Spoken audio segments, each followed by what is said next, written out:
Susan's going to start us off here. So I will at least say thank you very much for attending and thank Mo very much for putting on this wonderful event for us all. It's an opportunity for us to connect, relate, collaborate, but also be in community about something that we think is really important. So thank you, Mo. Good to be here with everybody. Hopefully we'll have a little bit of fun here. So we're going to talk today about the blueprint to build a mindful organization. And so when we talk about the blueprint, we're assuming that you want to build an organization, whether it's a nonprofit, for-profit, community organization, whatever it is that you want to apply this to. There's a few assumptions here, right? That you're looking for something that's going to operate differently, that we like to think that it's got a lot of integrity. There's diversity of thought, all those things that may seem a little bit like soft skills, but they're soft inputs. Those are the things that really make the difference. So you'll hear us talk about that quite a bit today.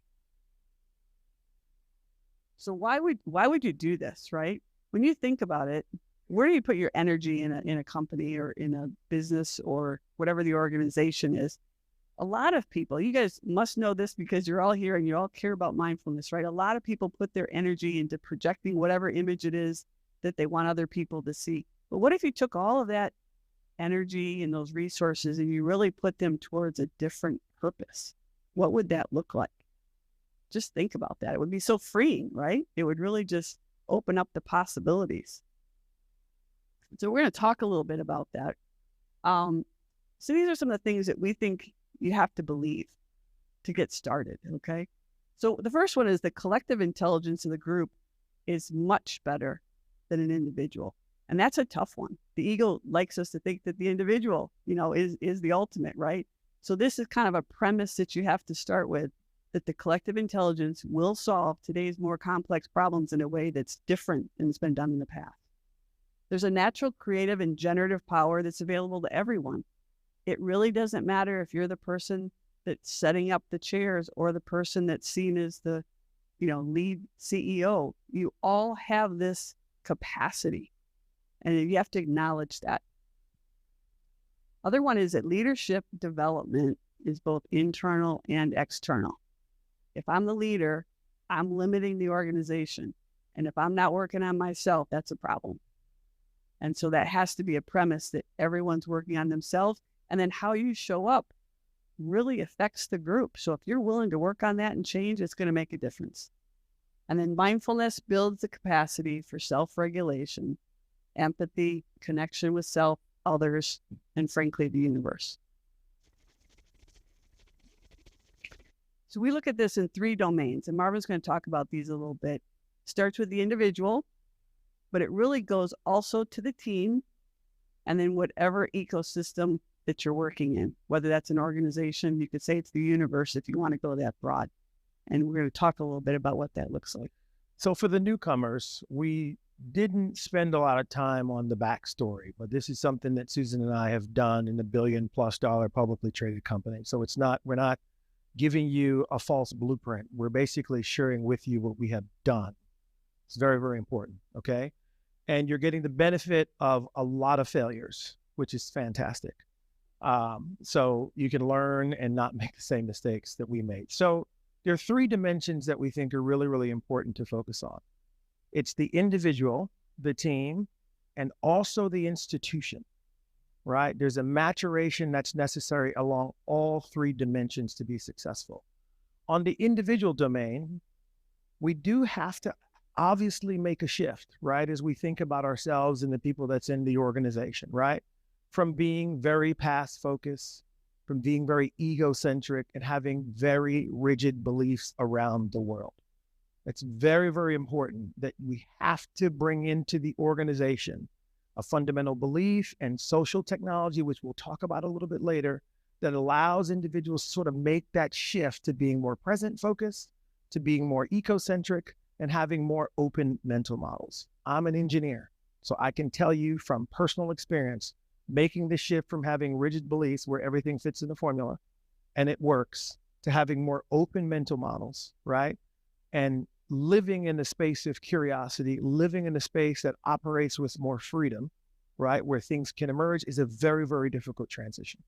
So next, as we talk about the team, we need to move from they to we, right? Very, very, very important. You hear a lot about us versus them dynamics and stuff like that. But we have to move people, right, from a space of talking about they to a space of inclusivity and belonging where we use the word we, right? For very important.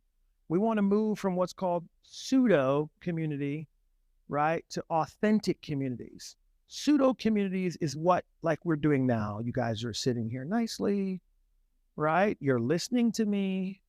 You're acting like what I say matters and is important, right? If you ask a question, you might even raise your hand first, right? But that's not always real, right? Authentic community is really bringing one's true self to work every day in the rawest and purest form, right? And some days you have a bad day, and some days you have permission to have a bad day and, you know, sort of have that be met with some level of love and kindness.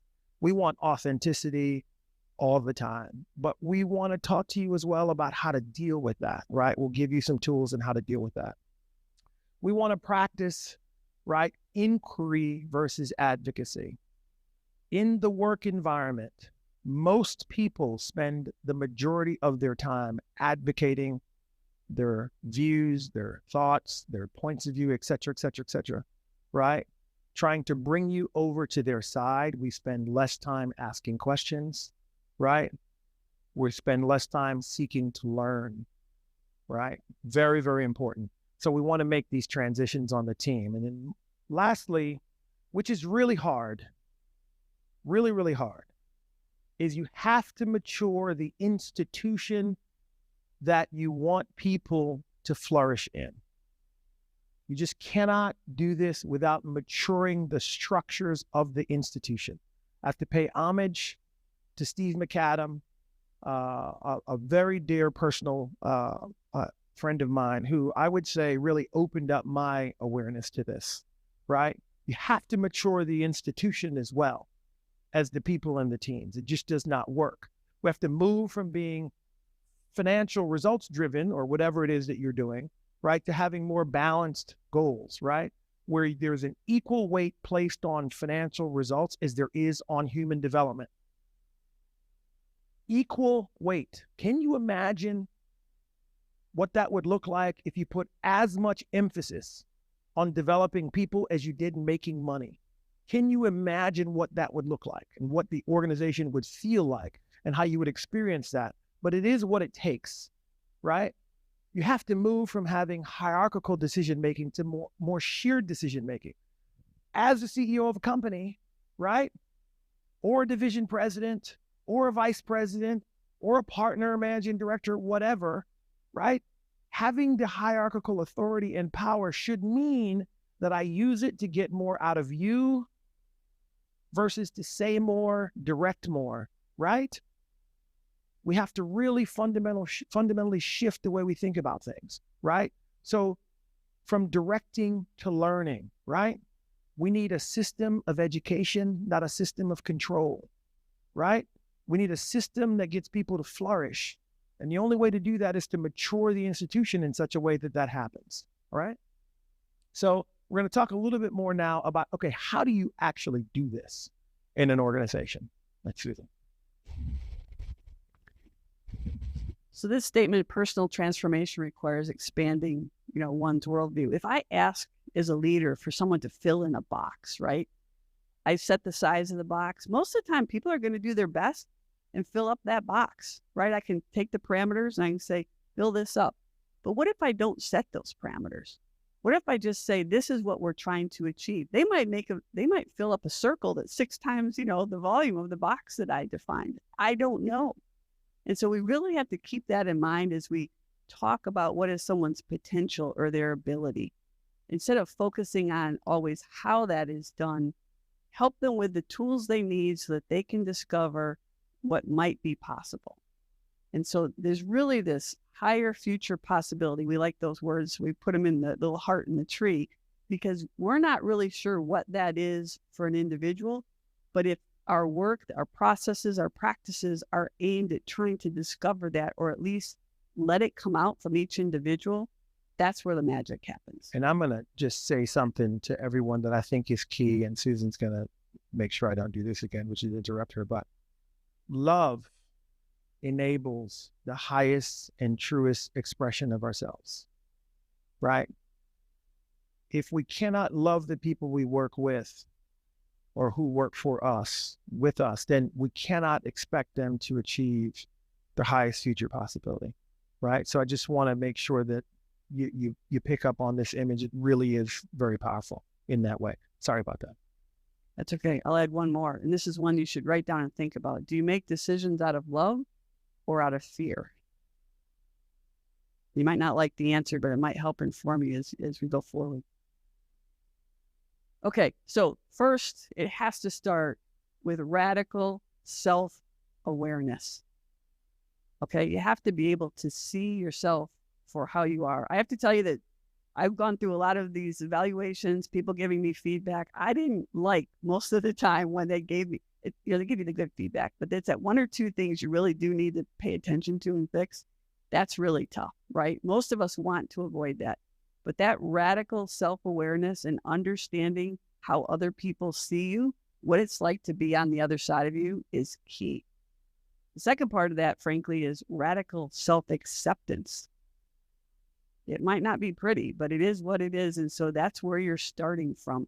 And so maybe that brown banana is actually okay, right?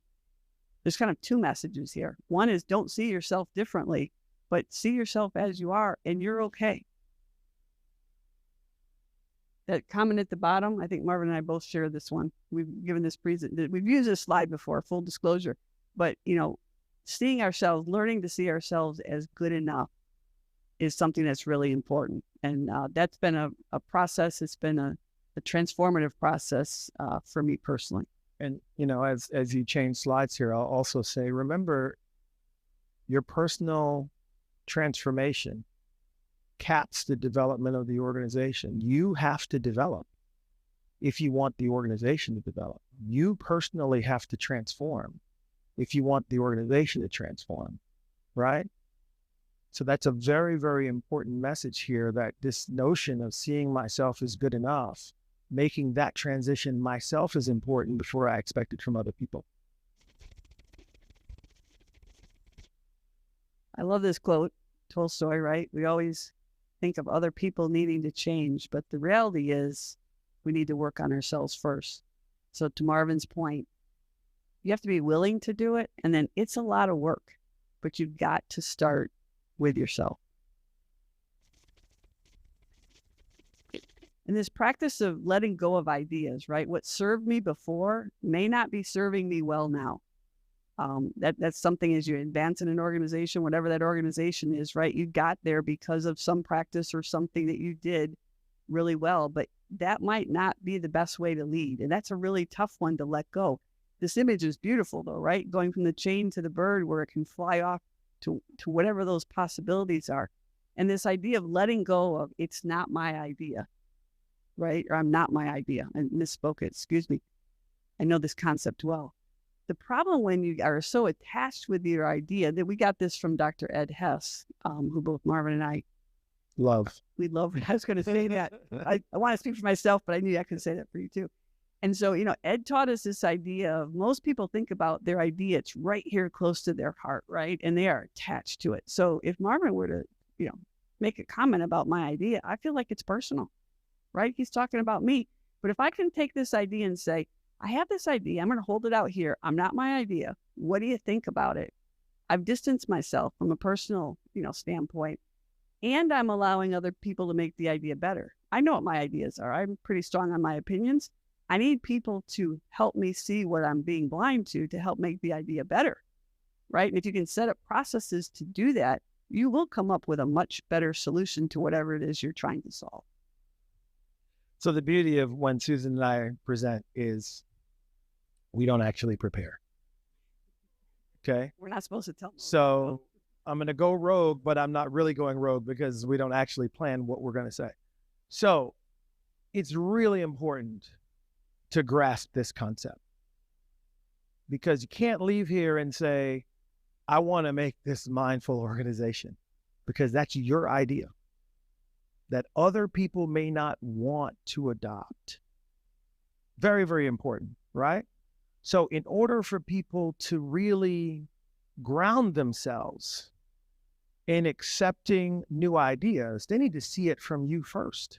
So I need a volunteer as I go rogue. I'm going to demonstrate what it looks like to try on someone else's idea. Can I have a volunteer? Anyone? Anyone, the first person. You were the first to raise your hand. All right, here we go. Do you mind wearing a funky jacket? No, okay, hold on. All right, so I'm going to give you an idea. Come on up. I'll give you an idea. This is an idea, okay? Thank you so much for coming. Justine, did I say that correctly? So Justine, do you mind trying on my idea? So this is a real example that we have used in workshops and to show people what it's supposed to look like. Exactly. Make it yours. Make it yours. Make it yours. Make yourself comfortable with the idea. We should start though. Change it however you want. You thought it looked good on you. You started that it was a good idea. Yeah. So I like the way I was wearing it. But the only way we get ideas accepted in organizations if we're willing to let them go and let someone else modify them to suit them. So that's even better. Thank you so much. So that is a wonderful kind of tool to use in the company to show people, what does it really mean to try on my idea? Like, you really have to make it, I have to make it mine. So I'm not going to take it to my group, my team, my division or whatever, and do it exactly the way you said I should do it, because I have to make it mine. And so in order to get this to happen in an institution, I have to let go of how it looked when I articulated it so that someone can make it better, quite frankly, so that it fits the situation. All right. So obviously we also have to embrace diversity, right? Because we all know it enhances decision quality and decision-making, et cetera, et cetera. But I mean, really embrace diversity, right? In order to make this transition that we're talking about, when diverse people come together to solve a problem, we actually need their diverse experiences to manifest in the conversation, not the things that make us alike. And that's hard. It makes no sense to put diverse people together to talk about the things that you have in common. You're not getting any benefit out of the diversity, right?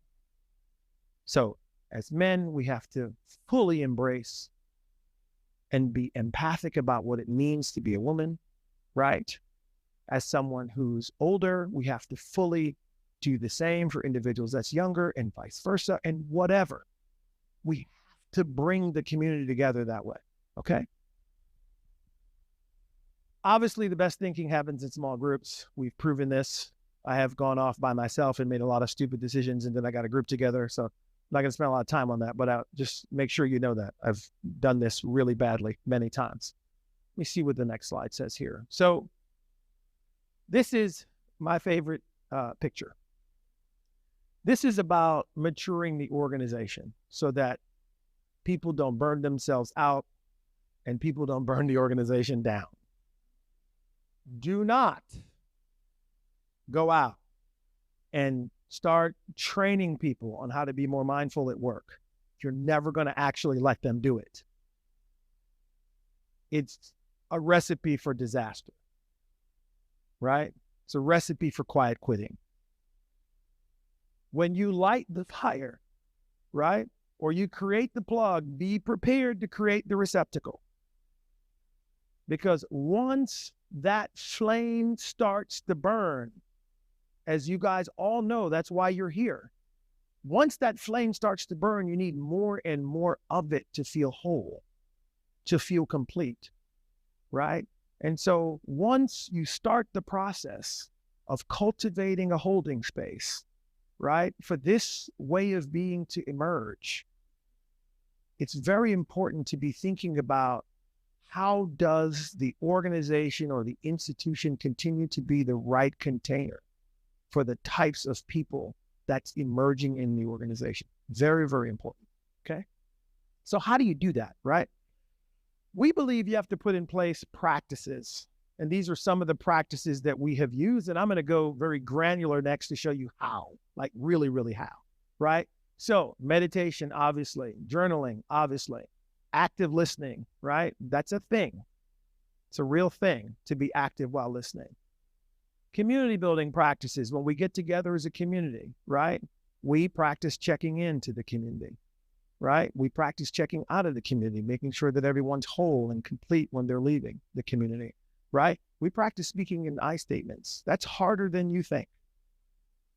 They said, we said, she, da, da, da.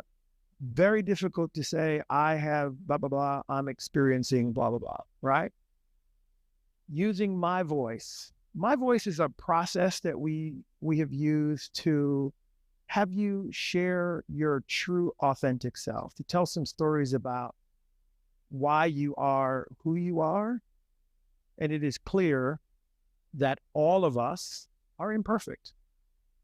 And it's a tool for a person like me to share, where did my imperfections come from? Where are my current struggles? And where am I still developing as a human being? Because I am very flawed and I am developing as a human being, right? And I want to share that so that we can co-create a space where you can help and support me, right? And also practices around critical thinking and having a personal standardized work. It's hard to transition to becoming a new, sort of operating in a new way. So we have standardized work documentation that you use to kind of remind yourself, okay, how do you do that? So now we're going to these are some of the practices. We're going to double click now and just make it very, very specific. So how do you actually put meditation into a workplace in a way that people will accept, in a way that's easy, right? So if you're having a meeting that's going to be about 30 minutes long, right? And if you look far to the right, and there are about 3 people in the meeting, 3 or 4, then center. That's code word for meditation if your organization rejects the word meditation, right? And you have that, that's a real thing, right? We've had places in, that rejected the word. So we went to the word centering, and somehow centering is just like cool. So 3 to 5 minutes is enough, right? It's enough. In a 1-hour meeting, maybe 5 minutes. You notice that when there are only 2 people meeting for less than 30 minutes, we say center at discretion. And what that means is I ask the person that's with me if they would like to center. If they don't, I might want to center on my own. And that's sort of getting their permission to do that, right? Sort of bring myself into the meeting. And if it's a full day, we do it as a group, 15 minutes, et cetera, et cetera, et cetera. So that is a very granular table you can build for yourself that's palatable to most organizations. Certainly worked very well in ours, okay? Next slide is, okay, so now I'm actually the person in charge of the meeting and I'm putting together an agenda. This is what my agenda looks like. My actual agenda looks like this, right? Where the times are outlined. I create time in the agenda for centering and checking in, right? So if we're going to be together all day, it's not a big deal to give up 30 minutes. It's also not a big deal to do some team building, which I'll talk about one of the tools we've used, which is called Reflection Point. It's a fantastic way of building community, right? And on the actual agenda form, we have the active listening checklist and the critical thinking questions as a reminder, as a piece of standardized work that you can use real time, all the time, right? To really know how to do this. And me personally, who likes to run my mouth, I need to see a reminder of what active listening means. Means listening is not about me. First and foremost, right? I am not my idea. Need a reminder of that, right? It's a new concept. So this is just a way of doing it that has worked for us, may or may not work for you, but it's an offering as a way that you might want to consider in your organization. I'm going to talk about a couple processes that we use. Sitting in a circle. I had a meeting recently last week. Actually, I'm on a nonprofit board, and the executive director wanted to meet with me, and so he set up the room with a table. Kind of officially, I'm on one side, he's on the other. That's kind of the typical mindset, right, of how you have a meeting. The reality is, though, having no barrier creates a different expectation. And the circle means something in itself as well. So whether you have 4 people or 40 people, I think we've done it with a couple hundred, like 300 or more, you can make circles. You might have to have a couple inner circles and outer circles and everyone's in a circle, but you could do it. We could have this room in a circle if we wanted to. Check in and check out. How are you doing today? Not like, what's the weather? It's more about like, are you coming to the meeting because you're angry, you're upset, you had something happen on your drive in, you're dealing with, someone in your family that's having a medical issue. You don't have to disclose personal items that you don't want to share, but just to say, hey, I might not be all here today because I'm kind of waiting for a test result on, my husband or my whoever, my partner, and I'm a little distracted. The rest of the group can have a little empathy for that then, if you're not fully engaged in every single conversation. Checking out the same way. Some of that is using the checklist that Marvin mentioned, right? How do we do in this meeting, right? Did we really show up? Did I show up as my full self? Did I contribute? Did I put my voice in the room? Was I authentic? And it's amazing, how authentic the responses can be when sometimes people say, I really didn't show up as my best self today. Them being able to say that to the group builds trust, builds community. Speaking with I statements, Marvin mentioned this earlier, there's something about you having to own the statement, right? Not they said that you said, or she said that he said. When that happens, I'll actually correct people. I'll say, excuse me, could we rephrase this? Use an I statement, please. Then they have to own what they're saying, and it's more authentic. They're also expressing how they feel, or what is it that's real to them. And then it's not about attacking someone. It's them expressing how they feel and how they are in that moment about a particular situation. And then everyone speaks once, or everyone puts their voice in the room before, someone decides that they want to take up 50% of the airtime. Calling that out is a real thing, right? Once you establish some of these guidelines, you can say, hey, really, Joe, I think maybe you put a lot of input into this meeting. Let's hear from Mary because her voice hasn't been heard yet. It's a skill to do, but it's something that's super important, especially if you want the diversity of thought and you want to understand, maybe it's an introvert that just can't quite get up enough energy to put, this really great solution into the room. You might have to have a process like this that helps facilitate that. We use these little stones. I actually have one in my purse. I wasn't going to give it to you, Marvin, but I have a bowl, and I'm going to give it to you after the talk. And it fills up. Mine fills up. People actually send them to me during the pandemic. I received them in the mail, which is kind of cool. But they're like, hey, I'm sending you something. And then, it fills up, and then it becomes depleted as I take them or buy other ones and send them to other people. The stones are just something that we've used because they're fun, and, it's fun to pass them back and forth. Sometimes, though, it's like sending a meal to someone's house or flowers or something just unexpected, right? The best thing I think I did was one time I called and asked someone what their kids wanted for dinner. That was a hit. Let me just tell you, because, that person was like, I didn't have to cook. They said what they wanted. It showed up at the door at 7. Be creative, right? What does it look like? And do it often. There's nothing, you can't say it's going to cost you too much. You will feel better. Your organization benefits. Whatever the cost is, it's minimal. And then I think you're going to talk about these. So expressing gratitude, as Susan mentioned, is a practice. It's a practice, right? And you have to do it for other people to start to do it.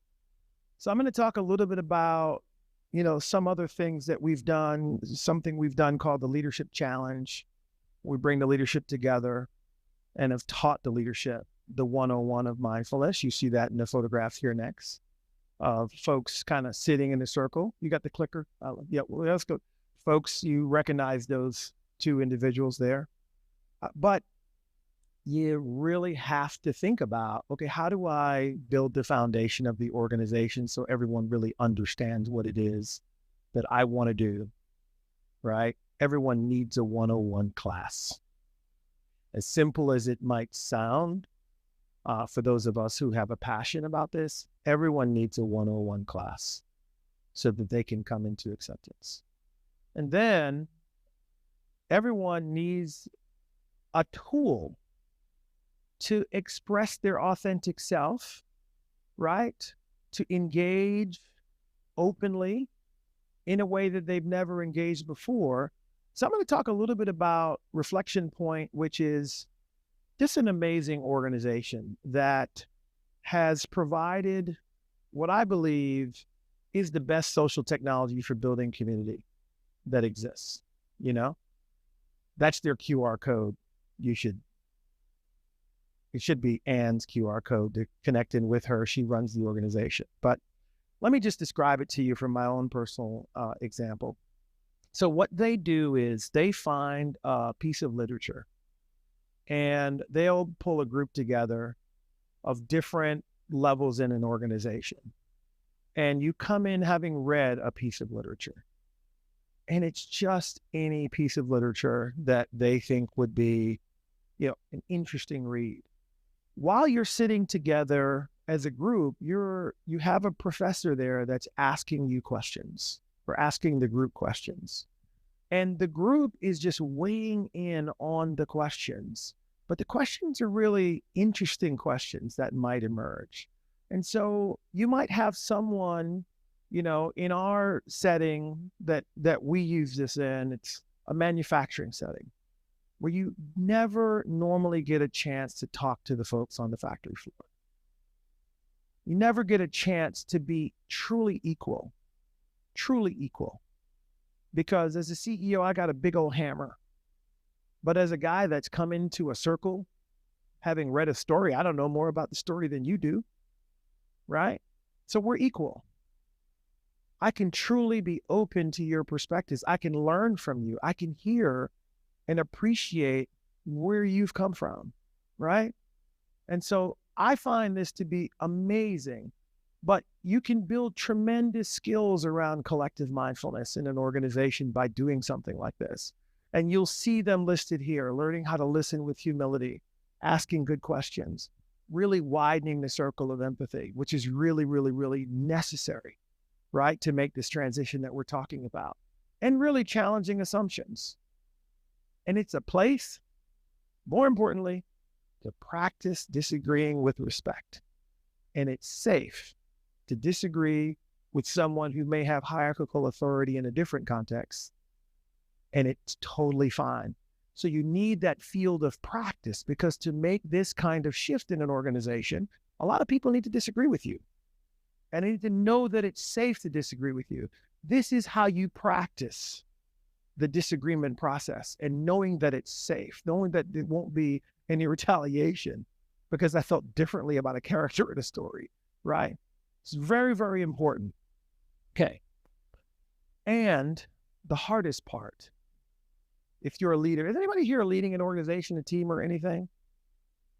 Please find a way to allow your people to get into nature.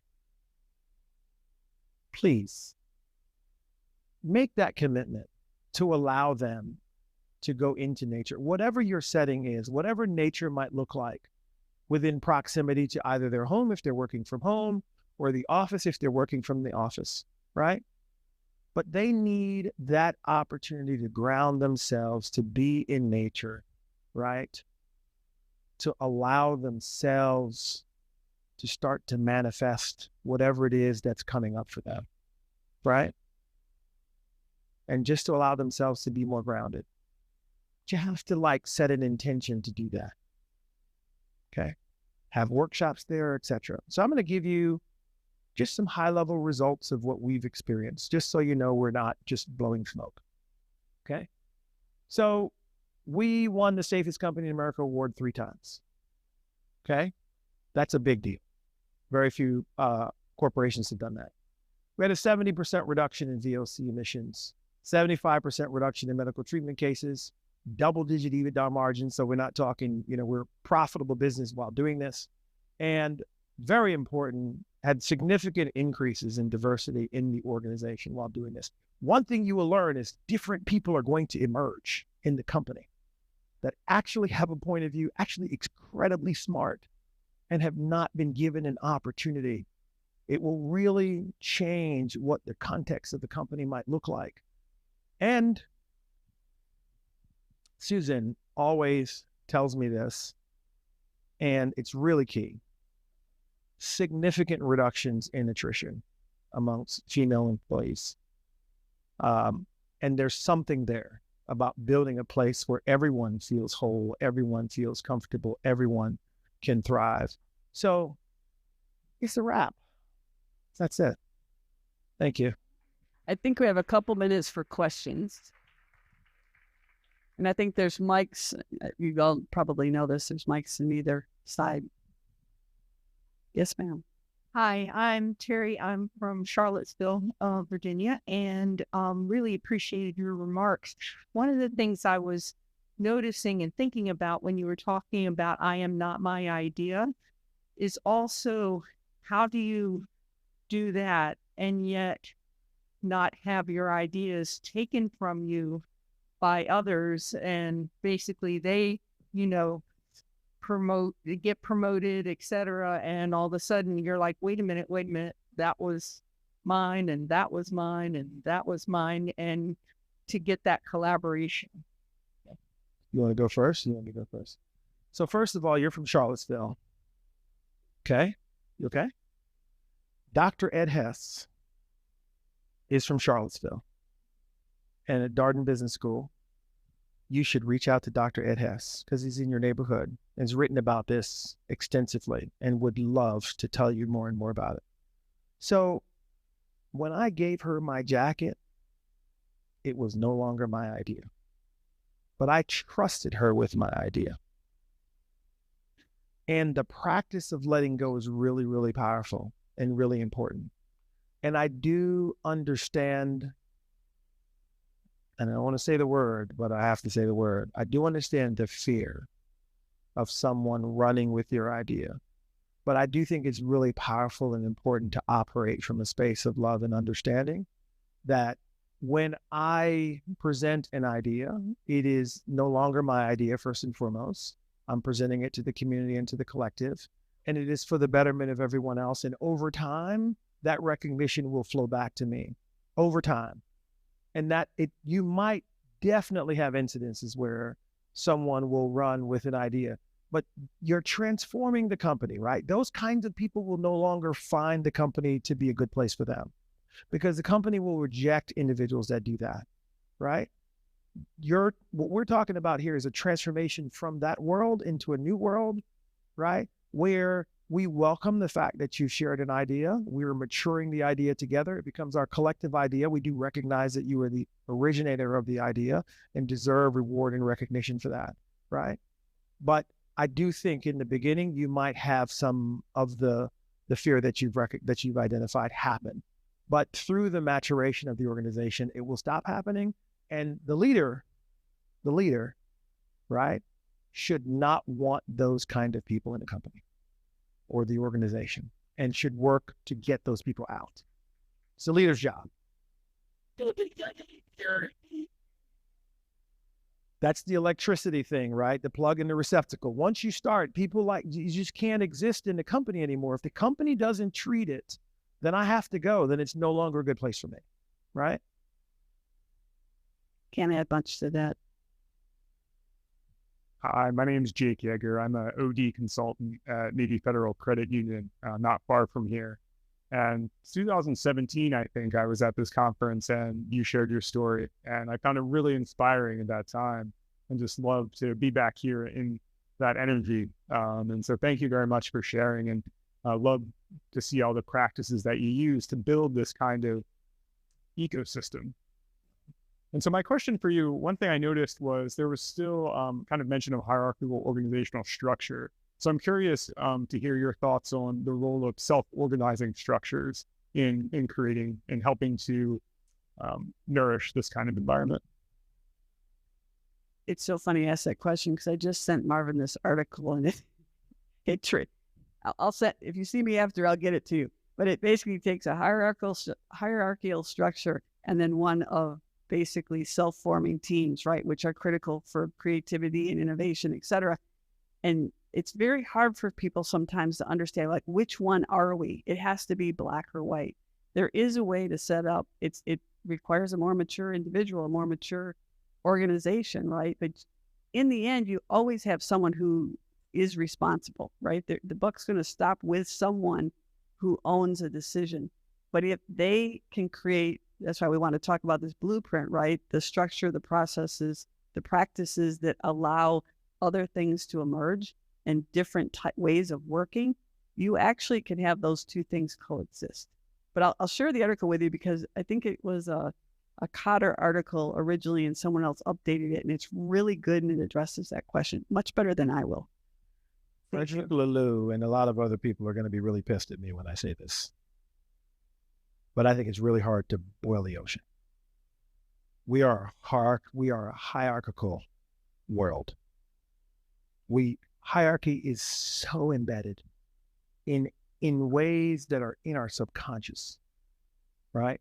So the thinking that I have come to accept is that if we can get the hierarchy to understand this and to leverage the hierarchy as a vehicle for transformation, as a vehicle for change, right?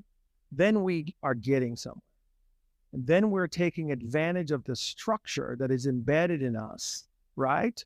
To manifest the change that we want to see in the organization, right? Like I talk about the red dot, the leader is the red dot, right? In order for the organization to learn that everyone speaks once before anyone speaks twice, I have to demonstrate it. And I can use the power to do that, of the chair to do that, right? Or my status to do that, or anyone's status in the room to do that, right? That will have a greater impact on the organization, I believe, than trying to have this, self-management and self-organization sort of compete with the hierarchical structure of the world. I think it's very, very hard to do this, but I will also say I'm a work in progress. I have some rigid mental models around this. So you have more open beliefs about this. I need the treatment. I need the help, but that's my point of view. But I do have a fairly rigid mental model about this after hitting my head against the wall many, many times. So it's just my thinking. I say all that to say I don't know the answer to your question. I think we have one more question. Do we have time? Hi, my name is Erin Taylor. I'm from Wyoming. And back to your suggestion of checking in, I really like that. And I was working with a client of mine just this last week about, and this is like a voluntary kind of this weekly mindfulness session. So it's a smaller group, it's virtual. But we talked about how we can implement this in their office environment. Again, I'm from Wyoming. So I just wanted to remind, we're the West, we're cowboys, we're tough. How do you approach that so that you don't off-put some folks and say, we're sharing? I'm like, what does that look like? And maybe some language that might be, or how do you invite that environment without folks just going, yeah, I'm not going to do that. Does that make sense? I want to speak, but I think Susan should speak. It's okay. It's good practice. I have a couple thoughts. One is, I think sometimes when we talk about check-ins or checkouts or being vulnerable or being authentic, people think, oh, I have to tell you everything, right? That's not what it's about. It's really about, it might be that, hey, I went on a 5-mile hike this morning. I got my meditation in. My morning has been fabulous. I'm excited about getting, started with this meeting. I am here. I am present. That might be my check-in. That doesn't tell you anything really, except that I went for a walk this morning. I think the other thing that I would say is that people have to talk about what that looks like. You have to practice. They have to buy into it. Or if they opt out, maybe they're opting out of something bigger. It can't be something you say, this is what we're going to do, period, hammer down, start, from left to right. It really is a discussion about what we're doing, why we do it. And if you can get folks, I think, to understand how they come to most meetings, which is probably very frazzled, with this crazy gerbil wheel, I call it, in their mind going full speed, they might appreciate the fact that you're asking them first to take a few minutes to center or meditate, and then just talk about, are they ready to go? Marvin. I think you should tell them the story about Keith. I hope Keith doesn't mind me telling this story, but let me tell you this story. So when I was a division president, running a business, I was having a very important meeting. And this meeting was super important to me. So important that I kind of just started the meeting. And all the baggage I had from the last meeting came into this meeting. And I just needed to get done because we had another meeting coming up soon that I needed to get to. Midway through the meeting, I am watching Keith on his phone. I'm watching Keith look all over the place. It's my meeting. I'm getting a little irritated because I feel like Keith is not paying attention, right? And it's really important, right? We're talking about millions of dollars here. The guy's not paying any attention. So we take a break. And I said, Keith, what is going on, man? I mean, this is really important. You're not paying attention. He said, why didn't you have us check in? I said, we didn't check in? He said, no, we didn't check in. And if you checked in, you would know what's going on. So we go back in the room and we checked in, and my heart nearly dropped out. His dad was diagnosed with cancer, and he just wasn't there, and it was not going to be there. He literally just got diagnosed, and the man it was just like, Marvin, I'm just not here. I'm sorry. Had we checked in, you would have known what was going on with me, and you would have known that I just don't have the capacity to be all here right now. But I want to be in the community because I like the love and support of the community, but I can't participate in the way that I normally would. And that was my life lesson, to always do it. And so I think if you're trying to get a community of people to get together to do something productive, I think you can use a story like that to say, we just don't know what's going on in people's lives for them to bring their full self to the space that we've created. And if we want them to bring their full self to the space that we've created, we kind of need to know how they came into it. Okay, so that would be my offer. I appreciate that. Thank you.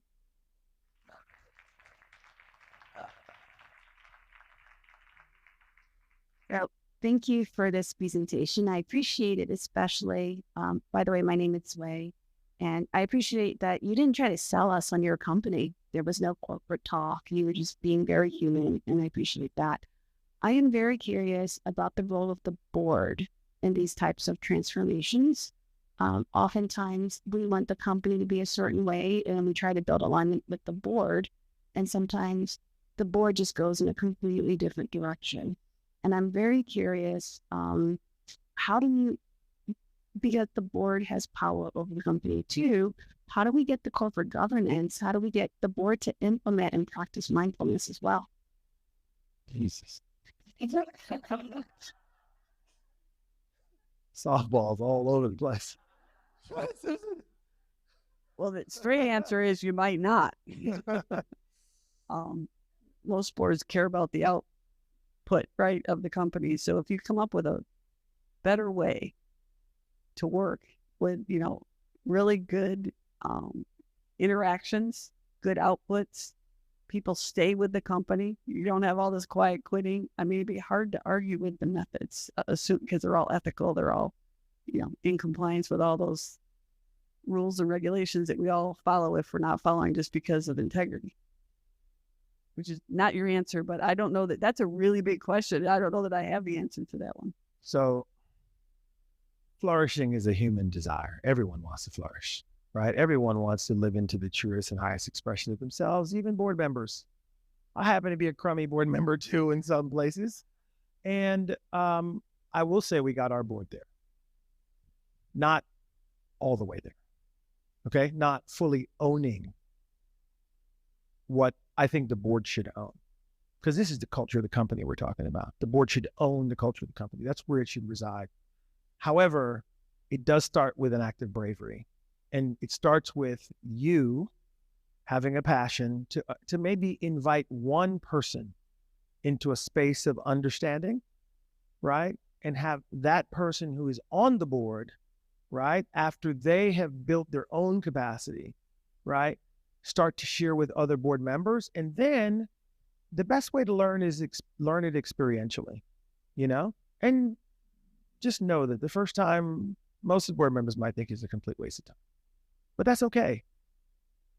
There might also be a spark.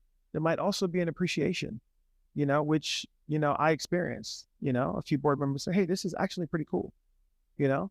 And so I would try it if I were you, but it does take courage. But remember, they're human beings too, right? It just takes you to just have that act of bravery and offer that act of kindness by inviting them into something that you think might be useful. That's all. I tried that method and it worked. When we had to get one of our larger sites, the union chairman was like, "Are you going to tell me what this stuff is you're trying to do?" I said, "Let's go in a room. We'll close the door. There's no windows so that no one will see us. And we'll practice centering. And then I'll tell you the science behind it." And he wanted to have more conversations and he wanted to include more people. So I think Marvin's got a good point on the approach. If you try it long enough, you need it. So it's just convincing the individuals to try it. But I'm going to tell you, like, warning, warning, warning, that's hard. So if you're, you know, you're going to be pushing the rock uphill for a long time, but do it. It's noble work. You know. Thank you all very much. Thank you very much.